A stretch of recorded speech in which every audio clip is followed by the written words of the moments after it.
नमस्कार, प्रतिदिन दैनिक अखबार संपादकीय ऑडियो में आपका स्वागत है। अब हेडलाइन सुनिए। संसदीय प्रणाली पर संकट, दैनिक जागरण। सहमति के बचाव, जनसत्ता इंसाफ का कटघरा, विशेष वेधशाला हिंदुस्तान। अब संपादकीय विस्तार से। संसदीय प्रणाली पर संकट, दैनिक जागरण। हृदय नारायण दीक्षित लेखक उत्तर प्रदेश विधानसभा के पूर्व अध्यक्ष हैं। गत दिवस ही देश ने 76वां गणतंत्र दिवस मनाया। भारतीय गणतांत्रिक संवैधानिक व्यवस्था में संसद सर्वोच्च जनप्रतिनिधि विधायी संस्था है। संसद पर सरकार को जवाबदेह बनाने की जिम्मेदारी, लेकिन काफी समय से संसद की गरिमा महिमा पर आंच आ रही है। संसद के पास तमाम काम है। संसद का बहुत सारा काम समितियां करती हैं। माना जाता है कि संसदीय समितियों में राजनीतिक दल बदली नहीं होती। ऐसे में गहन अध्ययन और विवेचन के अवसर होते हैं, लेकिन वास्तव में ऐसा नहीं है। अब संसदीय समितियों में भी लोकसभा और राज्यसभा जैसे हंगामे हो रहे हैं। वक्फ संशोधन विधेयक को संयुक्त संसदीय समिति यानी जेपीएस के पास भेजा गया था, लेकिन समिति की बैठकों में हंगामे की खबरें आई। ऐसा ही एक बैठक में पिछले शुक्रवार को भी भारी हंगामा हुआ। आरोप है कि 10 सदस्यों ने लगातार हंगामा किया, उन्हें निलंबित किया गया। समिति के प्रमुख जगदम्बिका पाल के अनुसार उन्हें भी अपशब्द कहे गए। स्थिति चिंताजनक है। लोकसभा और राज्यसभा में हंगामे के कारण अक्सर कामकाज नहीं होता। अब संसदीय समितियों में भी यही स्थिति है। पूरी संसदीय व्यवस्था में अव्यवस्था है।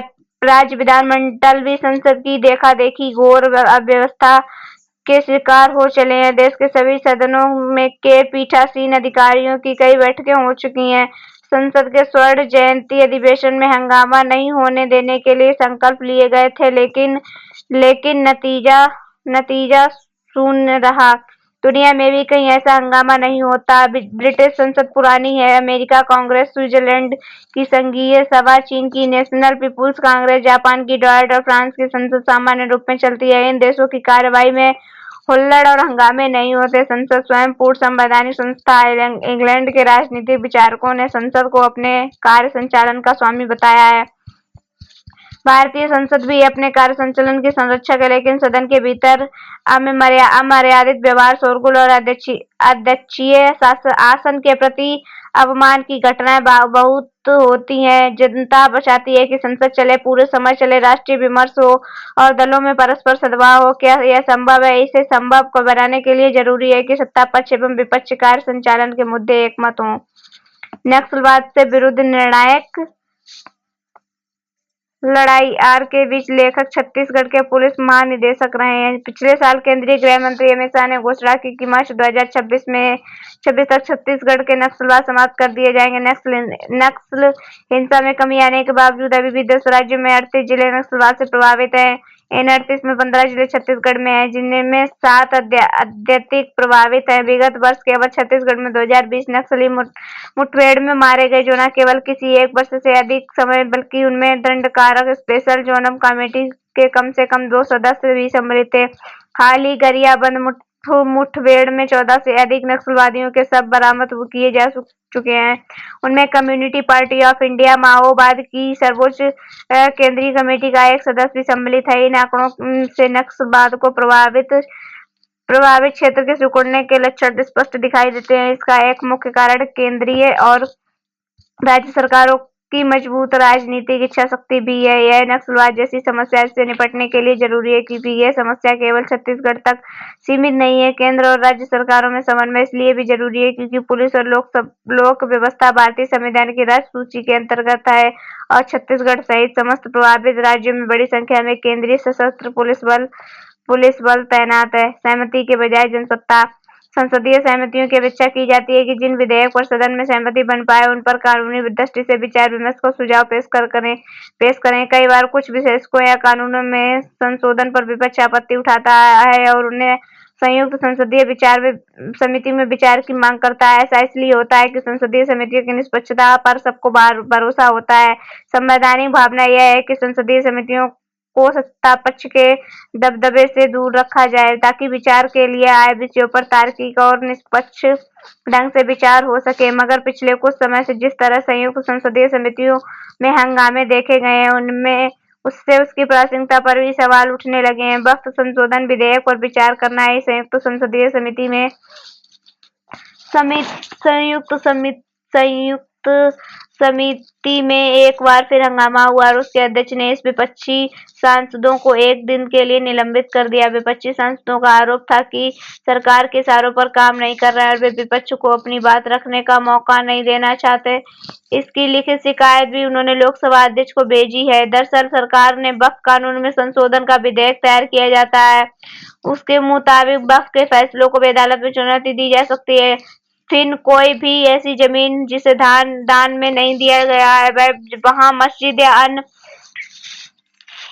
इबादत गाह बनाई गई है उसे अवैध करना माना जाएगा। दरअसल इस संशोधन को लेकर मुस्लिम धर्मगुरु नेता और विपक्ष ने आशंका जाहिर की थी। सरकार नया कानून के जरिए वक्फ के कब्जा करनी चाहती है, इसलिए सदन में बिना बहस के इस विधेयक को संयुक्त संसदीय समिति के समक्ष विचार के लिए भेज दिया था। समिति को अपने सुझाव बजट सत्र में पेश करना है, मगर जिस तरह समिति की बैठकें हंगामे की भेंट चढ़ती रही हैं, उससे नहीं लगता कि सर्वमान्य फैसला हो पाएगा।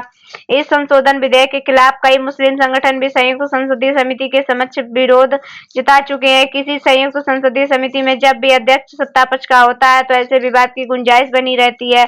वक्फ कानून जैसे भी संवेदनशील विषय है, इसलिए अगर इस पर राजनीतिक नफे नुकसान के मद्देनजर विचार रखे जाएं तो उनके निष्पक्ष रहने का फैसला नहीं किया जा सकता।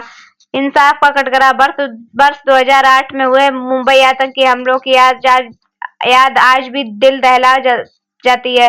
तब जो हुआ था उसे दुनिया का सच्चा आतंकी हमला माना जा सकता है। उसके बाद उसमें शामिल आतंकवादियों को पकड़ने से लेकर सजा तक पहुंचाने को लेकर समूचे सरकारी तंत्र से जितना संभव हो सका किया, मगर अब भी कुछ ऐसे आतंकी देश के कानूनी दायरे से बाहर हैं जो किसी तरह अन्य देशों में भाग गए। उन्हें वापस लाने के लिए वहां की कानूनी प्रक्रिया का सामना करना पड़ रहा था। भारत हर स्तर पर उन अपराधियों को सजा दिलवाने की कोशिश करता रहा। मुंबई पहले हमले के एक अभियुक्त तब्यूर हुसैन राणा को अमेरिका से प्रत्यर्पित किए जाने की मांग उनमें से एक थी।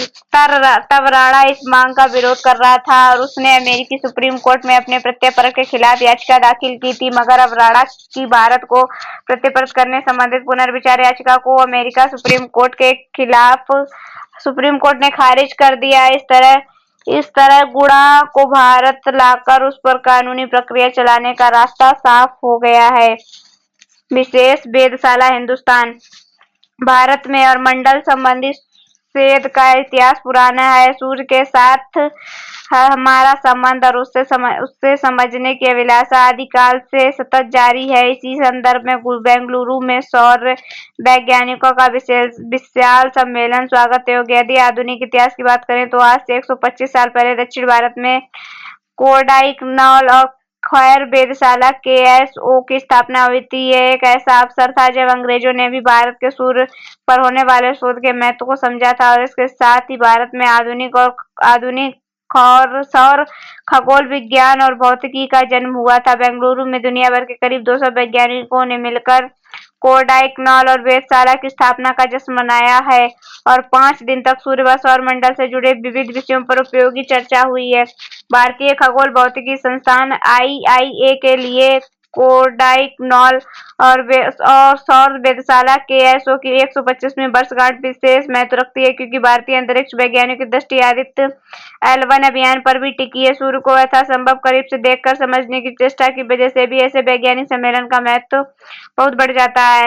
इसरो के पूर्व अध्यक्ष और IIE की गवर्निंग काउंसिल के अध्यक्ष AS किरण कुमार ने इस सम्मेलन के अवसर पर कहा कि इसरो के पास अंतरिक्ष से सौर भौतिकी अनुसंधान में मदद करने की सभी क्षमताएं हैं जिनका उपयोग होना चाहिए। खास यह है कि वैज्ञानिक किरण कुमार ने आम लोगों का भी आह्वान किया है कि वे सूर्य पर शोध संबंधी किसी नए विचार के साथ सामने आए, कोई नया उपकरण बनाए तो इसरो सहयोग करने को तैयार है।